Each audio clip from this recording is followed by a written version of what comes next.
This video covers the time that we spent in Swan Hill in Victoria. We'll take a look at the riverfront area at Swan Hill, and as well as that we'll go to the Pioneer Settlement. While we're there, we'll also take a cruise along the River Murray on the Pipe paddle steamer. We'll also head back to Lake Boga and have a look at the Catalina Flying Boat Museum.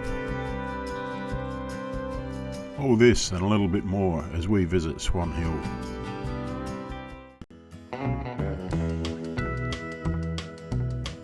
I'm Mick and this is Sally. Together we've been caravanning Australia since the 1980s, and more recently we started to put the videos together just to show you some of what we see out there. There's a lot to see in Australia and we hope you enjoy what we have here to show you. You can follow us on our trips via the following social media platforms. If you like the following video, please subscribe to our YouTube channel. After spending 2 nights at Echuca and looking around that area, we make our way along the River Murray as we head north up to Swan Hill. It's always a nice drive in this part of Victoria as we head to Swan Hill, and it basically follows the River Murray up, and once we're in Swan Hill we set ourselves up in the caravan park for 2 nights.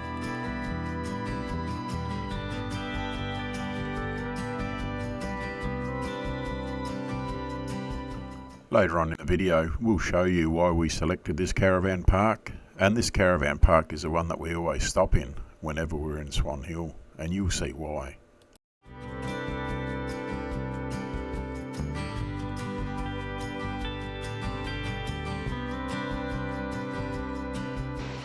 Yeah, g'day everyone. We've made it to Swan Hill. Quite an easy drive this morning, about 2-hour drive. Nice blue skies all the way, no wind, so didn't take very long at all. It didn't seem to take very long. Quick 2 hours on the road. So we're all set up here at Swan Hill now on the riverside. So we'll have lunch and then we'll have a bit of a look around Swan Hill and see what we can find.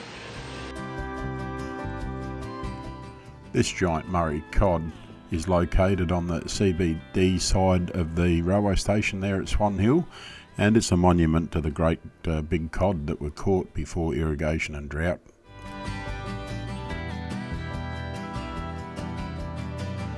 The Riverside Park area that we're in now actually adjoins the northern side of the caravan park that we're staying at.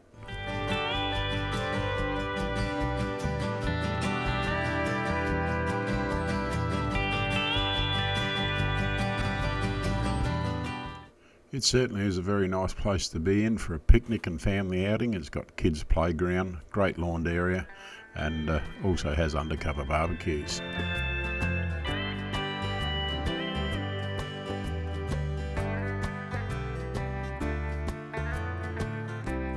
It's a very large park area, certainly enough room for any size group that wanted to go down there.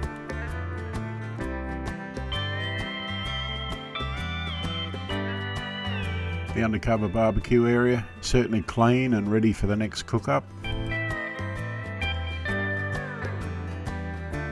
Just a quick aerial shot there of the Riverside Park area, and you've got the river on the right hand side as you're looking now, and not very far up to the left is the CBD of Swan Hill.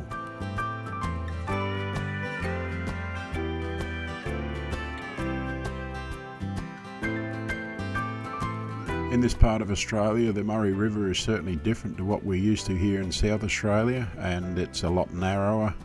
I'm not sure on the depth, but in South Australia it's certainly a lot wider than what we're looking at here.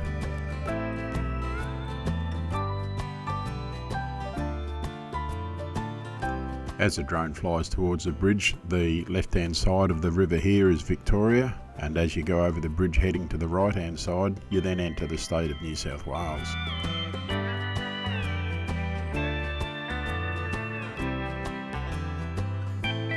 With the River Murray being the state border along this part of the country, it was very easy to cross bridges and go from one state to the other, so we thought, why not?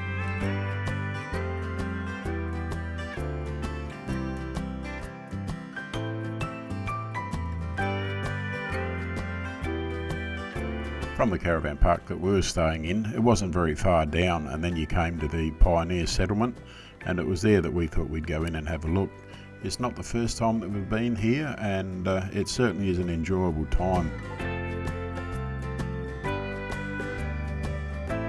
The Pioneer Settlement illustrates what life would have been like back in the 1850s. While at the settlement, you can take a ride on a vintage car or even a horse-drawn carriage.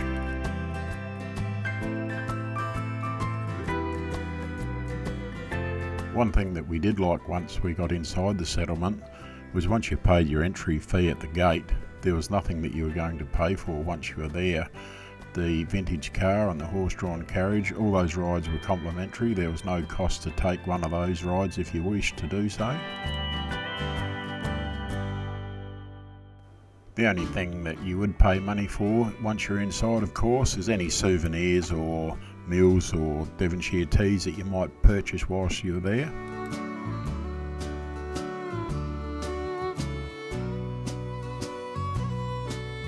There was a school group visiting the area while we were there, and it's worth noting that they were very well behaved for a group of school kids the size that they were.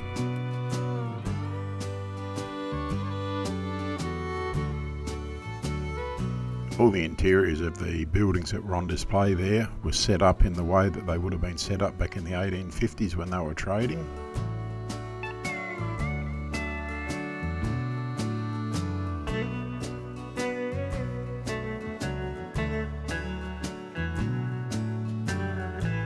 Back in the 1960s as a young boy, I can remember one of these steam tractors being on Nonning Station in South Australia out from Iron Knob, and I'm sure it was in running condition then, but it was just too long ago to remember. The blacksmith here was working away when we were here on this day, and he was very friendly, talkative and informative, and he could talk the leg off anything, this bloke.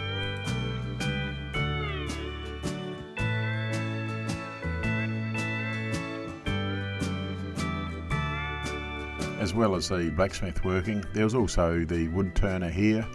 There was a fella there that was on the wood lathe, and here he is, and he was making a biro, and like a wooden biro, turning it up on the lathe. And I should have taken a video of the actual biros that he was making. It was quite clever to be able to finish up with a thing like a biro out of a piece of wood as he was spinning it here. There certainly is a very big and extensive display of machinery that was used back in the day. This one here caught my eye. It did appear as though it would run, but I don't really know. But with the amount of dust that was on top of it, it looked like it had been some time since it had been running. It was interesting to read that with the cottages that were here, and in particular the school, it was built to a price and tried to keep the cost of it down, and nothing that was any different to what we do today.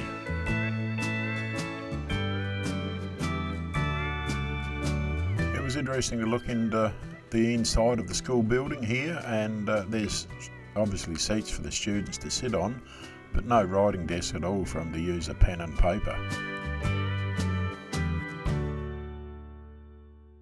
The horse-drawn carriage making its way around the perimeter of the settlement.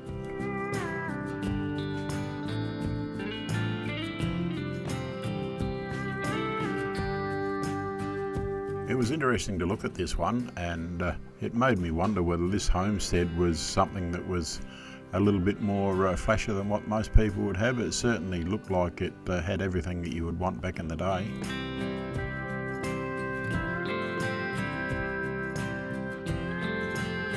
There was no timetable to catch this vintage car or even the horse-drawn carriage if you wanted to have a ride on either. It's just a matter of when it's parked up and going in and seeing the driver and say, hey, I would like to go for a run, and he'll take you around the outside and through the settlement as he drives his vehicles.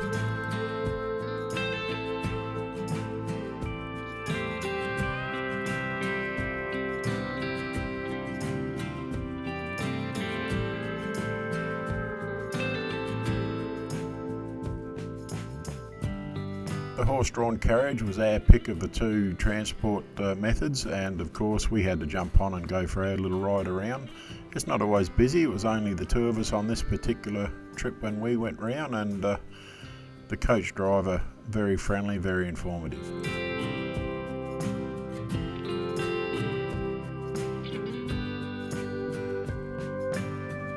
As part of the machinery display, of course, it also included this locomotive, and that was manufactured in Victoria in 1913.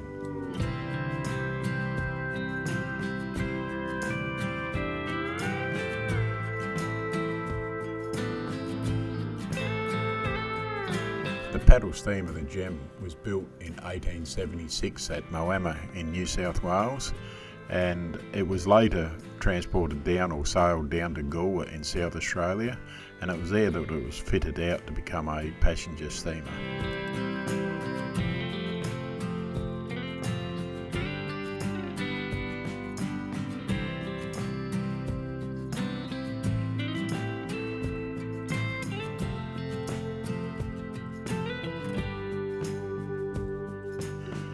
As a passenger paddle steamer, the Gem became known as the Queen of the Murray.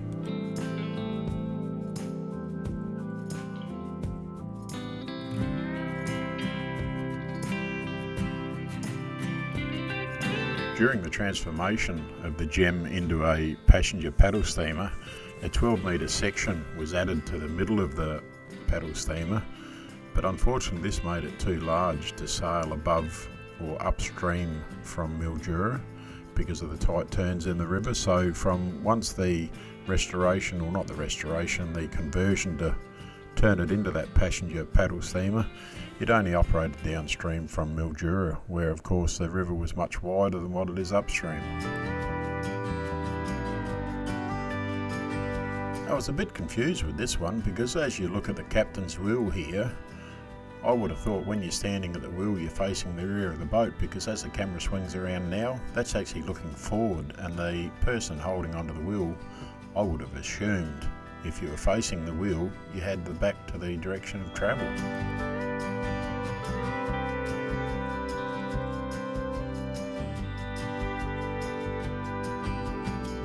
Some of the upper deck rooms here on the Gem, and certainly very elegant to look at.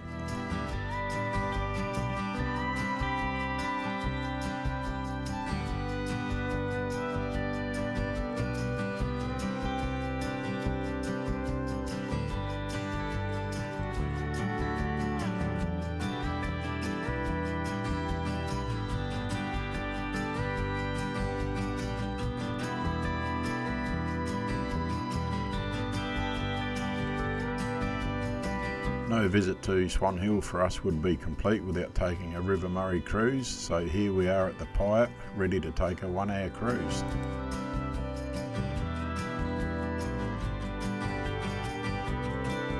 The PS Pipe was built at Mannum in South Australia in 1896, and it measures almost 30 metres long and 4.8 metres wide. It has a very shallow draft, which means that it can float in less than a metre of water. It's not bad for a vessel of that size.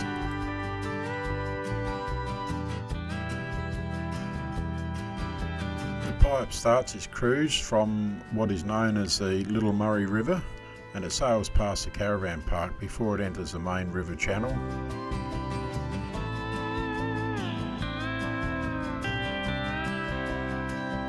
Once it reaches the main channel, it turns right and goes upstream, and the cruise takes you up to the historic Murray Downs homestead.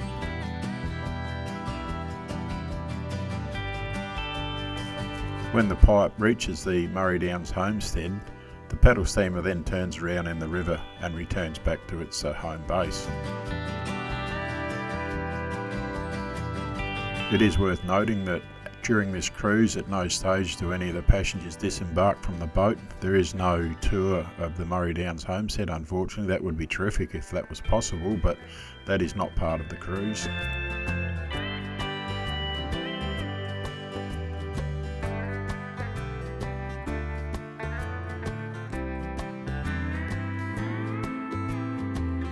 As with any cruise vessel, I guess, there are refreshments available to be purchased on board as you sail down the Murray.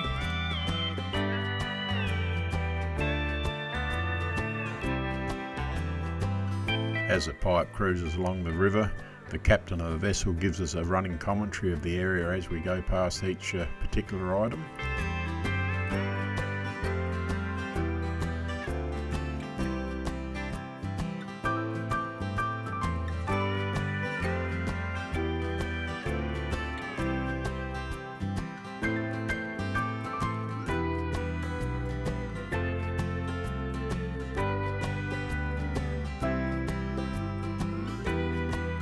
With the narrow section of River Murray to be negotiated, the captain would have to be on his toes all the time so as not to run aground.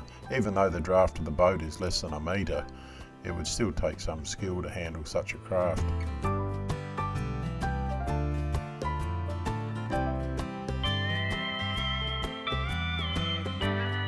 We've now reached the Murray Downs area in the River Murray, and the captain basically does a 3-point turn with the boat here and then starts to sail back downstream to Swan Hill.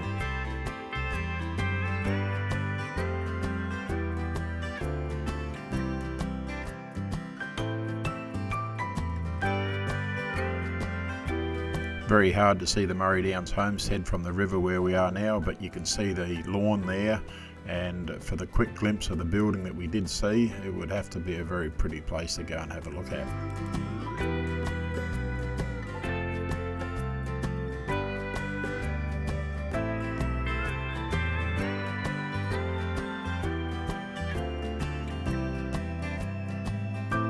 Now sailing downstream as we return back to Swan Hill, and with the current flow, it almost seems like if it took an hour to go upstream, it was only going to take 5 minutes to go downstream. Very much faster going down than what it was going up.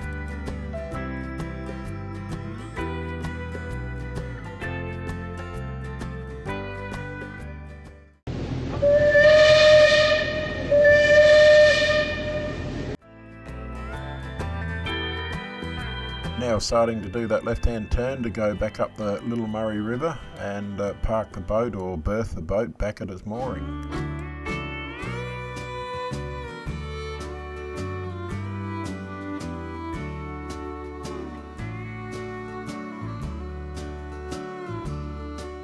It certainly was a beautiful day to be on the boat and taking a cruise today. As you can see there, a bit of white cloud, a lot of blue sky, and no wind at all. Make it very pleasant to be out on the front of the boat.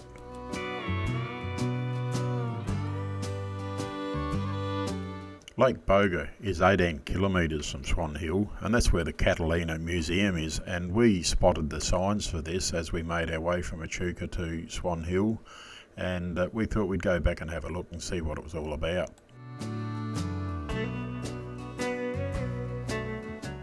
The museum is a memorial to the men and women who served at Lake Boga at the flying boat repair station, and the Catalina aircraft were known as flying boats back in the day. There is a short video that you can watch, and that explains all the history of the flying boats and how they operated. For me, it was a real eye-opener to know that Australia was involved in World War II within this area. It's something that you just never realise unless you happen to stumble across it, something that's not taught in our schools.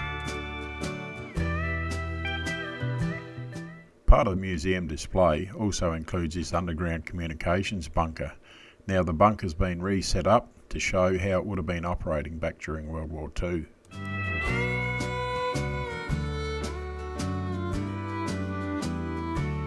The communications exchange here operated 24 hours a day, and as seen in the bottom right hand corner there is a bed, and that allowed the operator to rest as required.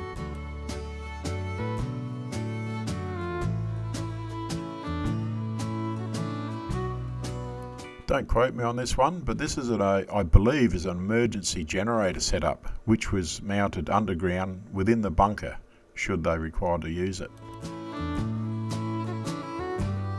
Now isn't that a great park bench with the Catalina aircraft on the backrest?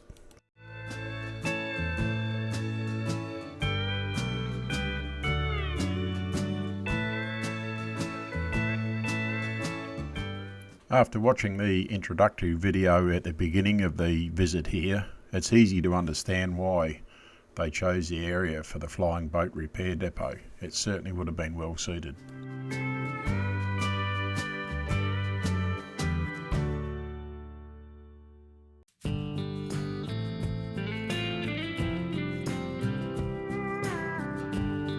While we were stopping here at Swan Hill, we stayed at the Riverside Caravan Park, and we've been here many times before, and we do enjoy the Riverside caravan sites that they have on offer.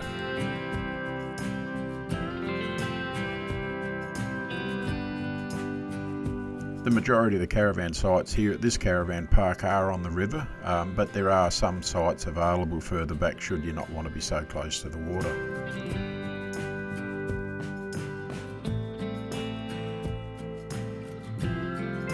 Caravan park sites in this caravan park are a good size. There's no shortage of room, although there are some trees that you have to be careful of as you reverse onto your site.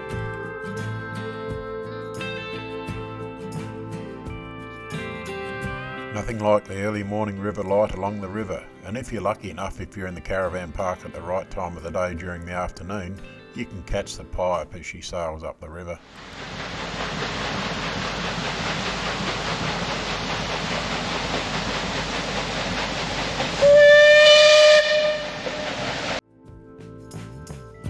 The only downside to not being on the riverfront sites in this caravan park is as you come up here where we are now, you are closer to the train station, and it is quite a very busy railway line, this one.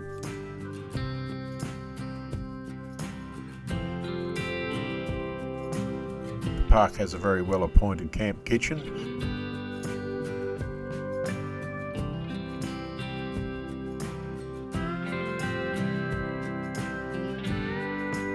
As well as the camp kitchen, there is a very large undercover barbecue area, and that offers several barbecues and a lot of seating and tables, and that is right alongside the swimming pool area.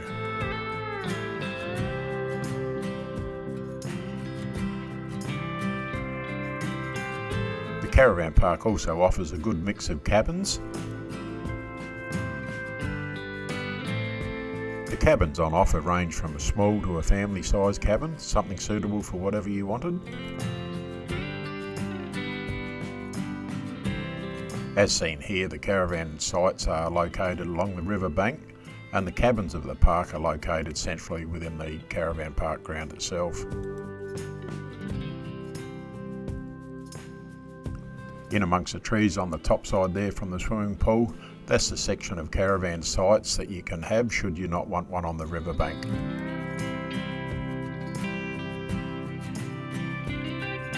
Today's our last day here at Swan Hills. Hope you've enjoyed what we've shown you. It was forecasted for a lot of rain while we're here, but luckily that didn't occur. A bit of overcast weather and a bit of sunshine, so it's been good. So we move on tomorrow. We're not quite sure where we'll be tomorrow night. If we can find a free camp, then that's what we'll do. We'll just free camp it tomorrow night as we make our way back towards the Riverland in South Australia. But hope you've enjoyed what we've shown you here, and until the next video, you take care and look after yourself. If you like the video that you just watched, give us a thumbs up, and if you want to see more of our videos, click on the subscribe button, and once you've done that, change the bell notification to all. That way every time that we do uploads to our YouTube channel, you'll be notified.